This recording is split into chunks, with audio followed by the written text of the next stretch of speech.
Washington/New York. The United Nations cannot get enough cash into Afghanistan to deliver humanitarian aid to millions of people on the brink of starvation and is struggling to develop options to help stabilize the collapsing economy, union officials said.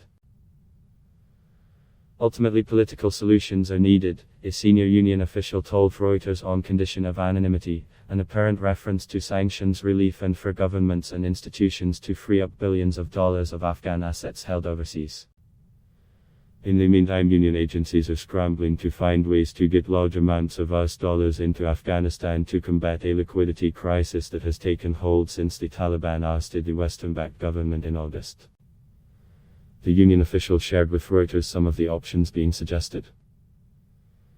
The delivery of US dollars to Afghanistan has stopped since the Islamist militants seized power, and if countries or international financial institutions don't step up, then the United Nations might have to fill the gap, said the official. One suggested option is using Afghanistan International Bank, which could bring in and store money, but there are issues with insurance, the union official said. The United Nations is also aware that no one option will work and several avenues to get enough cash into Afghanistan are needed, the official said.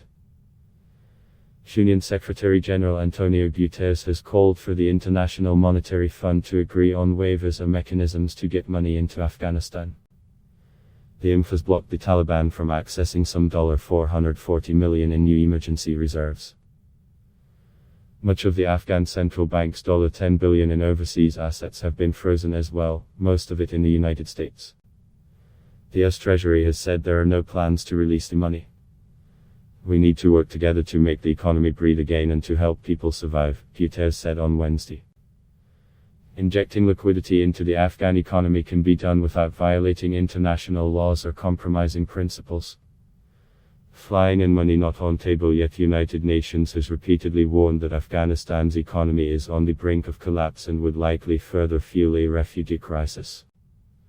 When asked about union efforts to get cash into Afghanistan, Mary Ellen McGrorty, head of the World Food Programme in Afghanistan, told reporters on Tuesday, "The Union Collective is looking at what potential solutions we could have, but flying in money to the country is not on the table yet.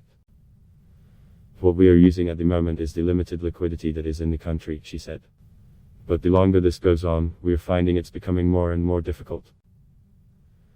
Some 8.7 million people are one step away from starvation, said McGrorty, adding, "There is a tsunami of destitution, incredible suffering and hunger spiraling out of control." The Taliban is facing growing international pressure for an inclusive and representative Afghan government and to uphold human rights, particularly those of women and girls, in return for international recognition and freeing up aid and reserves.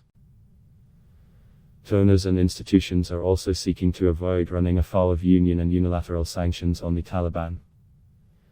The United Nations is appealing for countries to provide humanitarian financial exemptions to allow funds to reach aid organizations in the country, said union spokesman Stefan Dujarric, without taking names.